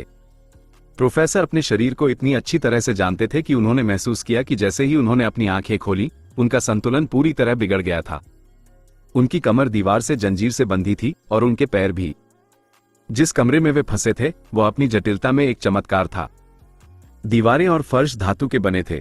हवा को इतना पतला और शुष्क रखा गया था कि वे ऑक्सीजन के लिए बार बार उबासी ले रहे थे। खैर, कम से कम यह नया है। आमतौर पर वे बस मेरे हाथ तोड़ देते हैं। यहां कोई बहुत संदिग्ध है। मैं समझ सकता हूं कि उन्होंने मेरे हाथ क्यों काट दिए, लेकिन यह कमरा किस लिए है, उन्होंने सोचा। हवेली के मालिक के विपरीत मनोहर अवेकन लोगों के अल्प अस्तित्व से अनजान थे, इसलिए सेल का डिजाइन उनके लिए कोई मायने नहीं रखता था। एक अवेकन को कास्ट करने के लिए अपने मुंह या हाथों की आवश्यकता नहीं होती है, इसलिए धातु ने अर्थ मैजिक का उपयोग करना असंभव बनाने का काम किया, जबकि शुष्क हवा ने फायर, एयर और वाटर मैजिक को अवरुद्ध कर दिया। नमी के बिना हेरफेर करने के लिए कोई पानी नहीं था, जबकि आग कमरे की कम ऑक्सीजन सामग्री को जल्दी से जला देगी और कैदी को बेहोश कर देगी। मनोहर अभी भी उन सभी बिजली के झटकों से चकरा रहे थे जो कुछ घंटे पहले उन पर लगे थे। बिना हाथों के उन्हें अपने मामूली घावों और विच्छेदन के लक्षणों के इलाज के लिए फर्स्ट मैजिक का उपयोग करना पड़ा। जब दर्द ने मनोहर के दिमाग में बाधा डालना बंद कर दिया तो उन्होंने बाकी बाधाओं का अध्ययन करते हुए फर्स्ट मैजिक का उपयोग करना जारी रखा। जैसा कि उन्हें उम्मीद थी, वे नियमित जंजीरें नहीं थी। भले ही वे उनके डिजाइन से अपरिचित थे, प्रोफेसर उनमें से कई एन्चांटमेंट्स का समर्थन करने के लिए पर्याप्त माना महसूस कर सकते थे। इसमें कुछ समय लग सकता है, उन्होंने आह भरी। जाग भी गए? केवल तुम्हारा दिमाग ही अद्भुत नहीं है। एक इंसान के लिए, बिल्कुल। काल कोठरी का दरवाजा खोलते हुए एक जानी पहचानी स्त्री आवाज ने कहा, क्या तुम इस दुष्ट अधिपतित ईवल ओवरलॉर्ड के नाटक को छोड़ सकती हो? मेरे पैदा होने से पहले ही इसमें मजा आना बंद हो गया था। ये तुम्हें उससे भी अधिक दयनीय दिखाता है जितनी तुम पहले से ही हो। हैसी, लेडी लांजा की निजी नौकरानी, अपने होठों पर एक कोमल, क्रूर मुस्कान के साथ कमरे के केंद्र में चली आई। अब उसकी चाल में कुछ भी संकोच जैसा नहीं था। वो एक रानी की तरह सीधी खड़ी थी, मनोहर को इस तरह नीची नजर से देख रही थी जैसे वो कटघरे में बंद कोई चोर हो। मुझे तुम्हारे नाटक में फंसने पर शर्म महसूस हो रही है, प्रोफेसर ने कहा। मेरे पास एकमात्र बहाना यह है कि मैंने स्लेव आइटम्स और मीट पपेट्स दोनों के लिए तुम्हारी जांच की थी। तुम मेरे परीक्षणों में नेगेटिव कैसे आए? उनकी पेशेवर जिज्ञासा जाग गई थी। हेसी की निजी फाइल के अनुसार उसमें कोई जादुई प्रतिभा नहीं थी। उसका इतिहास स्पष्ट था और उसमें कोई अंतराल नहीं था। फिर भी वह वहां थी, इतना मजबूत माना उगल रही थी कि मनोहर के गर्दन के बाल खड़े हो रहे थे। उसकी आंखें अभी भी अखरोट जैसी भूरी थी, इसलिए वो मीट पपेट की तरह दूर से नियंत्रित नहीं थी। आसान है, मैंने महीनों पहले उसके शरीर पर कब्जा कर लिया था। तुम्हारे मंत्रों ने कुछ भी नहीं पकड़ा क्योंकि पकड़ने के लिए कुछ है ही नहीं। मैं अब हेसी हूं, या कम से कम उसका जो बचा है। क्या तुम कह रही हो कि यह सिर्फ शेप शिफ्टिंग नहीं है? मनोहर इतने खुश कभी नहीं हुए थे जितने अपहरण होने पर हुए। उनके सामने खड़ी महिला जितनी पागल थी उतनी ही दिलचस्प भी। वह एक अविश्वसनीय नमूना, स्पेसिमेन बनेगी अगर मैं उसे जीवित पकड़ने में कामयाब रहा, और अगर क्राउन के उन मजा किरकिरा करने वालों बस्किल्स ने उसे मौके पर ही फांसी नहीं दी। वे मन ही मन मुस्कुराए। मनोहर चुनौतियों के लिए जीते थे। बहुत हुई गपशप। तुम्हारे अभी तक जीवित रहने का एक कारण है, क्योंकि तुम्हें मेरी मदद की जरूरत है। मनोहर ने उसकी बात काट दी। मुझे अनुमान लगाने दो।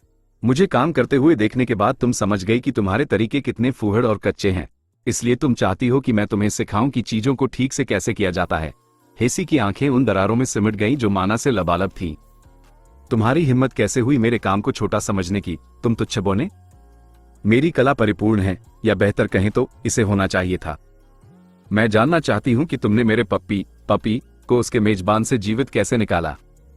उसके क्रोध ने प्रोफेसर के कृपालु रवैये को हंसी में बदल दिया।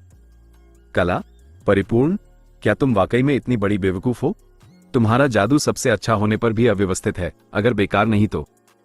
मुझे उम्मीद थी कि तुम बालको की तरह होगी, मेरी तरह एक प्रतिभाशाली लेकिन खराब व्यक्तिगत विकल्पों के कारण बहुत अधिक उबाऊ काम स्कट वर्क में फंस गई, जिससे तुम्हारा शोध धीमा हो गया।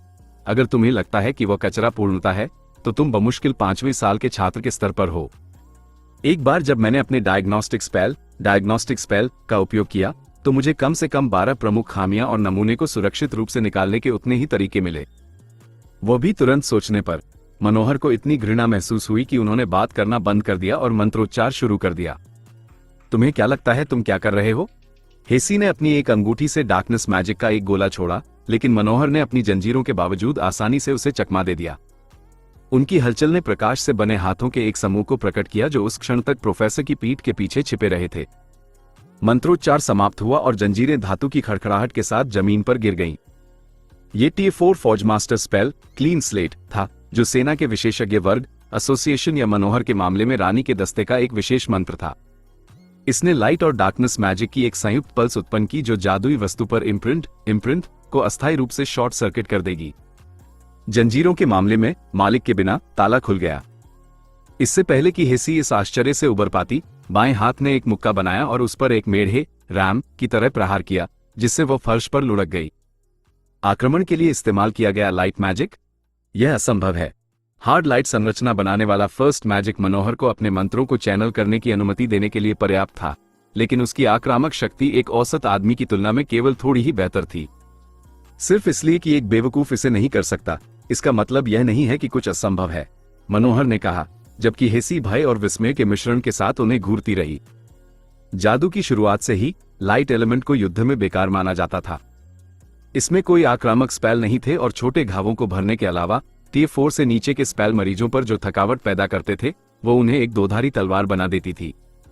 लाइट मैजिक के विशेषज्ञ हमेशा विरोध करते थे कि ऐसे दावे हास्यास्पद हैं। कोई भी एलिमेंट दूसरों से कमजोर नहीं था। फिर भी किंवदंतियों और परियों की कहानियों के अलावा किसी ने भी लाइट मैजिक से कभी युद्ध नहीं जीता था। कम से कम आधिकारिक इतिहास के अनुसार ऐसे जादुई जानवरों मैजिकल बीस्ट्स के बारे में कई रिपोर्ट थी जो लाइट एलिमेंट के उपयोग में निपुण थे और हमला करने के लिए इसका उपयोग करने में सक्षम थे। स्कारलेट ने लाइट मैजिक का उपयोग करके टैलेंस के मुख्यालय को तबाह कर दिया था। लिथ गैडोफ के पर्ज स्पेल से मर गया होता अगर कैप्टन याना ने उसे नहीं रोका होता। फिर भी कुछ रहस्य बारीकी से सुरक्षित थे। सदियों तक जीवित रहने के बावजूद हेसी के शरीर में रहने वाले व्यक्ति ने भी यह नहीं सीखा था कि मनोहर अपनी भुजाओं की कमी को पूरा करने के लिए जिस तरह की तरकीब का उपयोग कर रहा था, वैसी एक तरकीब कैसे की जाती है। मैड प्रोफेसर ने अपना अगला स्पेल पढ़ा, जिससे हेसी के पास अपने मिनियंस को बुलाने के अलावा कोई विकल्प नहीं बचा, जबकि वह अपने ही बनाए मौत के जाल से बाहर निकल गई। कमरे की प्रकृति के कारण लाइट और डार्कनेस मैजिक के अलावा अन्य सभी एलिमेंट्स अक्षम थे। वह लाइटनिंग छोड़ सकती थी, लेकिन वह कमरे में मौजूद धातु द्वारा विचलित हो जाती। यदि मनोहर पहले से हवा में तैर नहीं रहा होता, तो उसे फर्श के नीचे छिपी लाइटनिंग रॉड्स द्वारा बेअसर होने से पहले बोल्ट से बचने के लिए केवल कूदने की आवश्यकता होती। यह एक सुरक्षा उपाय था ताकि यदि विद्युत प्रवाह डिस्चार्ज होने के बजाय धातु में फंस जाए, तो कोई कैदी अपने सभी पकड़ने वालों पर एक साथ प्रहार न कर सके। चीजों को और खराब करने के लिए सेल ने एरेज का उपयोग करना भी असंभव बना दिया था, जिससे हेसी के पास हथियार के रूप में केवल अपना शरीर बचा था। एक बार जब मैं वापस अपने मैंशन के अंदर पहुंच जाऊंगी, तो मैं उसे मारने के लिए अपने एरेज और अपने पप्पीज का उपयोग कर सकती हूं। उसे कैदी बनाना एक गलती थी। मनोहर जीवित रहने देने के लिए बहुत खतरनाक है, उसने सोचा। दुर्भाग्य से उसका तर्क एक गलत धारणा पर आधारित था। उसने उसे कभी पकड़ा ही नहीं था। मनोहर ने खुद को पकड़े जाने दिया था। जब उसने देखा कि लाइटनिंग अरे घातक नहीं था, तो उसके सामने एक खतरनाक विकल्प पेश किया गया। एरे का विरोध करने से मीट पपट को अपने साथी को मुक्त करने और गार्ड पर नियंत्रण करने का समय मिल जाता। मनोहर अपने स्पेसिमेन और उनके पास मौजूद सभी सुराग खो देता। इसके बजाय हार मान लेने का नाटक करने के समान परिणाम होते, लेकिन इसका मतलब यह भी था कि मीट पपट्स को सारा कठिन काम करने देना और उसे सीधे दुश्मन के आधार के अंदर ले आना। जिरनी के साथ शाब्दिक रूप से जंजीरों में बंधे दिनों तक इंतजार करने के अलावा कुछ नहीं करने के बाद मायना के साथ गाला ने प्रोफेसर को एक पल के भीतर अपना मन बनाने में मदद की थी। मुझे स्लेव कॉलर्स या मीट पपट्स का डर नहीं है। मैं उन्हें जाम करना और हटाना जानता हूं। मैं उस क्रूर कांस्टेबल के साथ एक और दिन बर्बाद करने के बजाय अपनी जान जोखिम में डालना पसंद करूंगा। मुझे अपने रिसर्च पर वापस जाने की जरूरत है। होश खोने से पहले यह उसका आखिरी विचार था। भगवान का शुक्र है कि अंगों को रीजेनरेट करना अब बहुत आसान है। लिथ के स्पेल के बिना मुझे अपनी भुजाओं को खोजने के लिए इस जगह को उल्टा पुल्टा करने के लिए मजबूर होना पड़ता। यह उसके वर्तमान विचारों का क्रम था। हेसी की उम्मीदों के विपरीत मनोहर अपनी जेल की सुरक्षा से बाहर नहीं भागा। उसने एक शक्तिशाली अर्थ मैजिक शॉकवेव छोड़ने से पहले एक अरे डिटेक्टिंग स्पेल डाला, जिसने प्रकट हुए सभी अरेज की पावर लाइंस को चटका दिया। यह उन्हें नष्ट करने के लिए पर्याप्त नहीं था, लेकिन यह उसका लक्ष्य भी नहीं था। प्रोफेसर को वे सामग्रियां याद थी जो हेसी के थ्रोल्स ने खरीदी थी, और उसने उसे पुष्टि की थी कि वह वहां केवल कुछ महीनों से थी। स्थायी अरे स्थापित करने के लिए समय, संसाधनों और एक ऐसी प्रतिभा की आवश्यकता होती थी जिसके बारे में मनोहर को संदेह था कि ऐसा स्वघोषित प्रतिभाशाली व्यक्ति रख सकता है। उसके डिटेक्शन स्पेल ने केवल उसके सिद्धांत की पुष्टि की थी, जिससे उसका अगला कदम बच्चों का खेल बन गया। कम से कम मैड प्रोफेसर के मानकों के लिए अस्थायी अरेज की आवश्यकताएं बहुत कम थी, लेकिन उनके प्रभावों को एक दूसरे के साथ हस्तक्षेप करने से रोकने के लिए एक सूक्ष्म संतुलन की आवश्यकता थी। उसने अभी उन्हें उनके तालमेल को खराब करने के लिए पर्याप्त क्षति पहुंचाई थी। यदि उसकी दुश्मन उन्हें सक्रिय करती तो वे या तो विफल हो जाते या उसके चेहरे पर फट जाते। कुछ परफेक्ट कारपेंटर्स पहुंचे, उनके भंवर वॉटेक्सेस पूरी शक्ति पर थे ताकि वे अपने जीवन की कीमत पर किसी भी आने वाले स्पेल को सोख सकें। पहला वाला एक पागल सांड की तरह सेल के अंदर झपटा, हेसी की इच्छा पूर्ण की। मनोहर मुस्कुराया जब शुद्ध लाइट से बनी एक विशाल तलवार ने उस जीव और उसके पीछे आने वालों को कबाब की तरह छेद दिया। गंभीरता से, क्या तुम वास्तव में केवल एक ही तरकीब जानती हो? मैंने उन चीजों की कमजोरी तभी समझ ली थी जब मैंने पहली बार अपना स्पेसिमेन निकाला था। वे टियर 3 और उससे नीचे के स्पेल को रद्द कर सकते हैं, लेकिन टियर 5 दूसरी बात है। यदि तुम्हारे प्राणियों की क्षमता स्पेल का मार्गदर्शन करने वाले की क्षमता से कमजोर है तो वो बेकार हो जाती है। इसी तरह मैंने तुम्हारे प्यारे पप्पी को निकाला था, बेवकूफ। मैं अपने स्पेल को नियंत्रित करने में कभी विफल नहीं हुआ, और आज शुरू करने का मेरा कोई इरादा नहीं है। हेसी ने आतंक में देखा जब उसके प्राणियों का मांस मनोहर के शरीर में प्रवेश कर गया और उसे उसकी भुजाएं वापस दे दी। उनकी जीवन शक्ति, लाइफ फोर्स का भी उपभोग किया गया, जिससे उसकी अपनी शक्ति फिर से भर गई। यह आदमी एक असली राक्षस है, हेसी ने सोचा। मुझे उसे माना खत्म करने के लिए मजबूर करना चाहिए इससे पहले कि वह मेरे घर को तहस नहस कर दे। उसके लिए दुर्भाग्य से प्रोफेसर का ब्राइट पर्पल कोर और जादू के उसके निरंतर अभ्यास ने उसके माना रिजर्व को उतना ही पागल बना दिया था जितना वो खुद था। डॉन कोट शाखा, ओथरे शहर के बाहर। अभी जब लित ने एरिना शब्द सुना था तो उसके मन ने पृथ्वी के कोलोसियम के समान एक जगह की कल्पना की थी। डॉन कोट ने औपचारिक लड़ाइयों के लिए जो जगह आरक्षित रखी थी वो इसके बजाय एक विशाल थिएटर के समान थी। लड़ाई सफेद पत्थर से बने एक गोलाकार ऊंचे मंच पर होगी, जिसे ऊर्जा की एक मोटी बेलनाकार बाधा दर्शकों की अगली पंक्ति से अलग करती थी। केंद्र मंच के चारों ओर एक बालकनी पर आरामदायक कुर्सियां समान दूरी पर रखी गई थी। एरेना का व्यास 40 मीटर 130 फीट था, जिसने इसकी ऊंची छत के साथ मिलकर लड़ाकों को जमीन और हवा दोनों पर लड़ने के लिए पर्याप्त जगह दी। लित चुनौती जारी होने के क्षण से बिना रुके स्पेल कास्टिंग कर रहा था। जब उसका प्रतिद्वंद्वी आया तो उसने अभी तक अपना स्पेल पूरा नहीं किया था। धिक्कार है, वे लिच से उतना ही डरते हैं जितना मैं, यदि उससे भी अधिक नहीं। मुझे समय टालने की जरूरत है, उसने सोचा। इंक्सेलोट से उसने पूछा, आप कैसे सुनिश्चित हो सकते हैं कि नाइट कोर्ट अपने सबसे मजबूत सदस्यों में से एक को नहीं भेजेगा? फाउल मून को समझौतों की आवश्यकता होती है। तुम्हारा इंसान होना और वह भी एक अवेकंड सब कुछ कठिन बना देता है। इंक्सेलोट ने आ भरी। बातचीत के अंत में उसके द्वारा उन्हें गंतव्य पर वॉप करने के बाद उन्होंने लगभग 2 मिनट तक इंतजार किया था। उन्हें किसी ऐसे व्यक्ति को चुनने की जरूरत है जिसका जादू का अभ्यास और अनडेड के रूप में समय तुम्हारी उम्र से मेल खाता हो। फिर डॉन कोट को चैंपियन की पहचान सत्यापित करनी होगी। मैं 17 वर्ष तक जादू का अभ्यास नहीं करता, लित ने झूठ बोला। उसे केवल कुछ और सेकंड चाहिए थे। मैं नियम नहीं बनाता, मैं बस उन्हें प्रशासित करता हूं। अन्यथा मैंने अब तक आप सभी को मार दिया होता और घर वापस चला गया होता। इंक्सियालोट अपने खुले नासिका पट से फुफकारा। उसके हाथों की ताली ने बाधा को और भी मजबूत बना दिया और लड़ाई की शुरुआत का संकेत दिया। सिला, कैलन और सोल्वर एक दूसरे के बगल में बैठे थे। उन सभी के चेहरे पर वही निश्चिंत मुस्कान थी, जैसे लड़ाई पहले ही खत्म हो चुकी हो। मुझे आश्चर्य है कि क्या उनकी अचानक दोस्ती और डॉन कोट ने मेरे प्रतिद्वंद्वी की पृष्ठभूमि की इतनी तेजी से जांच की आपस में जुड़े हुए हैं, लित ने सोचा। डचेस एकना बिल्कुल स्पष्ट थी और उसका कोई बहाना बनाने का इरादा भी नहीं था। थ्रूड की सेल्स को निगलने के केवल 3 संभावित परिणाम थे। एक अनुपयुक्त मेजबान के अंदर वे कुछ ही दिनों में मर जाएंगी। ये सबसे आम स्थिति थी। आंशिक अनुकूलता पार्शियल कंपैटिबिलिटी के मामले में विषय एक मेड मेज बन जाएगा। वे ऊर्जा दाताओं के रूप में बेकार होंगे, लेकिन थरूट की सल्स के साथ सहजीवी संबंध उसे उनके विचारों को प्रभावित करने, उन्हें अपने जासूसों के रूप में उपयोग करने या अधिकारियों को व्यस्त रखने के लिए केवल बलि के मोहरों के रूप में उपयोग करने की अनुमति देगा। अर्थन की बेटी ने यह खेल कई बार खेला था। तरकीब यह थी कि लगातार एक देश से दूसरे देश में जाते रहना। उसे हर 100 साल में केवल एक बार उपचार की आवश्यकता होती थी और वह सावधानी पूर्वक उन शहरों को चुनती थी जो घनी आबादी वाले और भ्रष्ट दोनों थे। जब तक स्थानीय अधिकारियों को पता चलता कि कुछ हो रहा है, तब तक थरूट जा चुकी होती थी। एक बार जब अजीब घटनाएं रुक जाती, तो सब कुछ एक अज्ञात बीमारी मानकर खारिज कर दिया जाता, जिससे इतिहास की किताबों में एक फुटनोट भी नहीं बचता। इस बार थरूट ने अपने भोजन के साथ सामान्य से अधिक समय तक खेला था, लेकिन एक अच्छे कारण से। उसके पिछले उपचार के बाद से जादू में बहुत सुधार हुआ था। ग्रिफिन किंगडम तीनों महान देशों में सर्वश्रेष्ठ हीलर्स होने के लिए प्रसिद्ध था। साम्राज्य या ब्लड डेजर्ट जैसे अधिक कुशलता से संगठित क्षेत्रों में जाने से पहले उसे यह सुनिश्चित करने की आवश्यकता थी कि उसकी तकनीक अभी भी पकड़े जाने से बचने में सक्षम है। थरूट को अपने काम पर गर्व था और उस दिन तक उसका मानना था कि यह पूर्णता के करीब है। इसमें केवल 2 बड़ी कमियां थी। पहली एक सटीक मैच खोजने की कठिनाई थी, दूसरी यह कि मोगर अपनी ऊर्जा चुराने वाले को केवल कुछ समय के लिए ही सहन करेगा, चाहे वे मेजेस हों या वे मूर्ख कुलीन जिन्हें उसने शक्ति के वादे के साथ लुभाया था।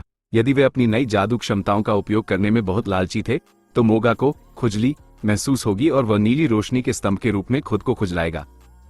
ग्रह चुराई गई दुनिया की ऊर्जा को वापस ले लेगा, आमतौर पर इस प्रक्रिया में चोर को मार देगा।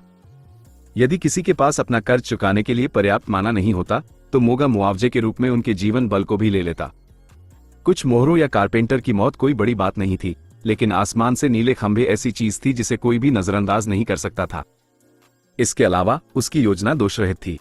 सटीक मैच जानते थे कि उस तक कैसे पहुंचे और उसके दिमाग को साझा करके उनके पास बिना कोई निशान छोड़े गायब होने के लिए सभी आवश्यक कौशल थे। भले ही नशीली दवा का पता चल गया हो, लेकिन उसके साथ कोई सीधा संबंध नहीं था। उसके प्रभाव में रहने वाले कुलीनों ने अधिकारियों को दूर रखा, जबकि मेजेस ने ध्यान भटकाने का काम किया। थरूट के पास हमेशा सब कुछ नियंत्रण में था, या ऐसा उसका मानना था उस रात तक। अब जब वो अपने शरीर में वापस आ गई थी, तो वह इसकी अमानवीय शक्ति, इसकी बढ़ी हुई इंद्रियों और उसके माना प्रवाह के बढ़े हुए जोश की सराहना कर सकती थी। उसने कैप्सूल से बैंगनी तरल निकालने से पहले अपने दरबार के अंतिम सदस्यों को सुखा दिया। मनोहर को ढूंढना वास्तव में छिपा हुआ आशीर्वाद है, उसने युद्ध सूट पहनते समय खुद से कहा। मेरे पास सदियों में ग्रिफिन किंगडम के सबसे महान प्रतिभाशाली व्यक्ति के खिलाफ अपनी क्षमताओं का परीक्षण करने का अवसर है। यदि मैं ऐसे राक्षस को मार सकती हूं, तो वो दिन दूर नहीं जब मैं शापित टायरस को हरा दूंगी। मैं अपने पिता का बदला लूंगी और उस सिंहासन को वापस लूंगी जो सही मायने में मेरा है। इस बीच उससे कई गलियारे नीचे मनोहर ने अपने बाकी दुश्मनों को खत्म करने के लिए कारपेंटर के आत्मघाती दस्ते का इस्तेमाल किया था। उसके 5वें रैंक के कांट टच दिस प्रकाश जादू के मंत्र स्पेल ने उन उतावले जीवों को उनके साथियों के साथ एक गोलाकार गुंबद के अंदर सील कर दिया था। जमीन में एक छेद के अलावा उनके कोर के ओवरलोड होने के परिणामस्वरूप हुए विस्फोट का कोई प्रभाव नहीं पड़ा। ये बुरा है। मनोहर को भी ऊंची आवाज में सोचने की आदत थी। सदियों के अलगाव के कारण नहीं, वह बस खुद को सुनने लायक एकमात्र व्यक्ति मानता था। मैंने अपने माना रिजर्व का लगभग आधा हिस्सा खर्च कर दिया है और मुझे नहीं लगता कि वह मिस जो भी उसका नाम है मुझे झपकी लेने के लिए पर्याप्त समय देगी। मुझे डिस्पोजेबल, मेरा मतलब है कि मुझे मदद चाहिए, उसने अचानक मुड़ते हुए कहा, इस विचार से डरा हुआ कि जिनी उसके पीछे वैसे ही प्रकट होगी जैसे वह आमतौर पर सबसे बुरे समय में करती थी। उस महिला में कुछ ऐसा था जिसने उसे अपनी मां की याद दिला दी, जो उसे डराने के लिए काफी था। एक साधारण अर्थ मैजिक मंत्र ने उसे कम से कम प्रतिरोध वाले मार्ग की पहचान करने की अनुमति दी, जबकि एक प्रकाश मंत्र ने बाकी काम किया। उसे बस इंतजार करना था और आराम करना था। डॉन कोट शाखा, ओथरे शहर के बाहर। अभी अपने सबसे हालिया जागीरदार वैसल, अपने सबसे होनहार चुने हुए और संभवतः नाइट कोर्ट में लेफ्टिनेंट कर्नल के अपने रैंक को एक साथ खो देने के बाद कैलन एक मरे हुए अनडेड के जितना करीब हो सकता था, स्ट्रोक होने के उतना ही करीब था। मैं इंसान को पता नहीं दे सकता, क्योंकि जिस जगह को वो ढूंढ रहा है वो कहीं नहीं है। हालांकि मैं उसे दिखा सकता हूं कि वह कहां है। हमें पहले बाहर निकलना होगा, उसने कहा। इंक्सियालोट की उंगलियों की एक चुटकी ने उन चारों को जमीन से कई सौ मीटर ऊपर ब्लिंक कर दिया। लित, सिला और कैलन सभी हैरान थे। ब्लिंक की सीमा लगभग 30 मीटर थी और इसे 1 दर्जन मीटर तक बढ़ाना भी बहुत सारे माना की मांग करता था। फिर भी लिच ने उन सभी को एक साथ इतनी दूरी पर पहुंचा दिया था जिसे आमतौर पर केवल वॉर्प ही कवर कर सकता था। पिशाच वैम्पायर ने प्रभावित न दिखने की कोशिश की और असफल रहा, जबकि वह लैंडमार्क की तलाश में क्षितिज की ओर देख रहा था। पहले मेड मेज के प्रकट होने के तुरंत बाद नाइट कोर्ट को थरूड के अस्तित्व का पता चल गया था। यदि कोई उनसे पूछता कि उन्होंने उसके खिलाफ कोई कदम क्यों नहीं उठाया, तो मरे हुए लोग जवाब देते कि उसने उन्हें भरपूर मात्रा में मनुष्य प्रदान किए थे जिनके शरीर किसी तरह माना से अत्यधिक समृद्ध थे। उनके मांस, रक्त या दिमाग को खाने से मरे हुए लोगों के ब्लड कॉज लगभग उतने ही मजबूत हो गए जितने कि उन्होंने एक जादूगर का सेवन किया हो। लापता व्यक्तियों के मामलों के केवल एक छोटे से हिस्से के लिए थरूड जिम्मेदार थी, बाकी सभी नाइट कोर्ट के भोजन के उन्माद के शिकार थे। सच्चाई ये थी कि वे पहले ही कोशिश कर चुके थे और असफल रहे थे। कोर्ट के कुछ सबसे प्रमुख सदस्यों ने यह पता लगाने के लिए उसके घर पर हमला किया था कि वह अपने मनुष्यों का पोषण कैसे करती है। यदि महाद्वीप की हर शाखा से पूरा नाइट कोर्ट दावत में भाग लेता तो तीनों गुटों के बीच का संतुलन बिगड़ जाता और मरे हुए लोगों की दुनिया उनकी होती। दुर्भाग्य से कोई भी कहानी सुनाने के लिए वापस नहीं लौटा। इसी तरह कैलन ने एक खाली जगह भरकर अपना रैंक हासिल किया था। थरूड ने उन्हें बस अपने जूठन दिए और वे इसे चुपचाप सह सकते थे। किसी भी और नुकसान से दुनिया के सामने यह उजागर हो जाएगा कि नाइट कोर्ट की पूरी शाखा एक मानव महिला के अधीन थी। जिस जगह को आप ढूंढ रहे हैं वह है। कैलन की बात तब कट गई जब आसमान में एक पहाड़ी के आकार का मनोहर का पूर्ण शरीर वाला होलोग्राम दिखाई दिया, साथ ही जंग में एक खंडहर चौकी की ओर इशारा करता हुआ एक उतना ही बड़ा तीर भी। यहां आओ जल्दी, तुम्हें मेरी मदद की जरूरत है, वह विशालकाय आकृति निश्चित अंतराल पर कहती, जिसके बाद मीलों दूर से दिखाई देने वाली आतिशबाजी होती। इंक्सियालोट एक पागल की तरह हंसा, जबकि लित अपनी थकी हुई अवस्था के बावजूद पहले कैलन और बाद में मनोहर को मारने की इच्छा को मुश्किल से दबा सका। मुझे अंदाजा लगाने दो, मुझे वहां जाना है। आज की वीडियो बस यही तक थी। मिलते हैं अगले वीडियो में, तब तक के लिए bye bye, tata, take care.